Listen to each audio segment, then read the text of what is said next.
Mrs. Smith again here, continuing chapter 1 of The Secret Garden. Right here is where we stopped, so I'll start right up here. After that, appalling things happened, and the mysteriousness of the morning was explained to Mary.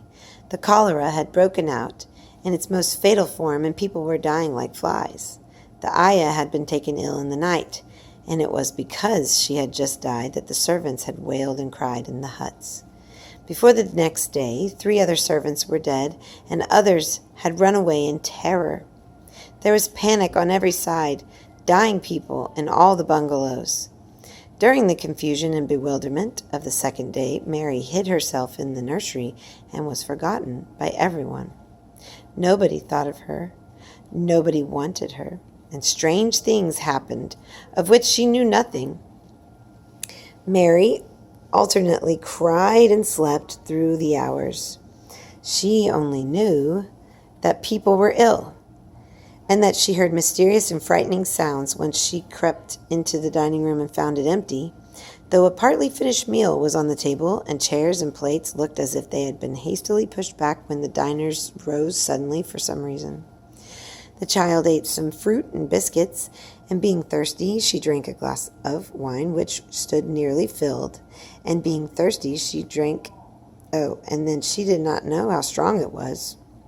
Very soon, it made her intensely drowsy and sleepy, and she went back to her nursery and shut herself up again, frightened by the cries that she heard in the huts and by the hurrying sound of feet.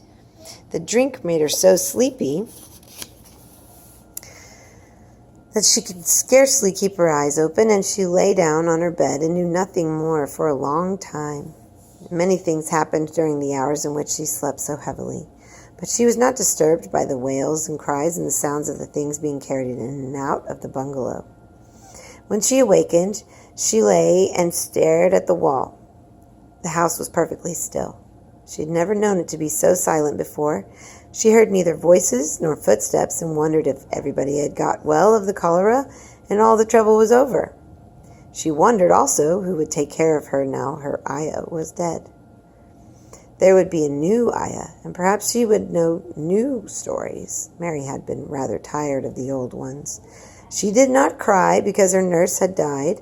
She was not an affectionate child and never cared much for anyone. The noise and hurrying about and the wailing over the cholera had frightened her.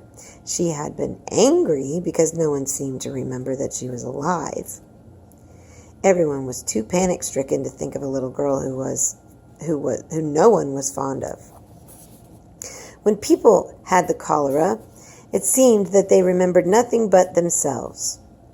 But if everyone had got well again, surely someone would remember and come to look for her.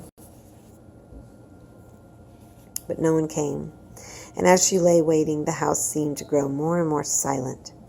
She heard something rustling on the matting, and when she looked down, she saw a little snake gliding along, watching her with his eyes like jewels. She wasn't frightened because he was a harmless little thing who would not hurt her, and he seemed to hurry to get to the room. He slipped out the door as she watched him. "How strange and quiet it is," she said. "Sounds as if there was no one in the bungalow but me and the snake." Almost the next minute she heard footsteps in the compound and then on the veranda.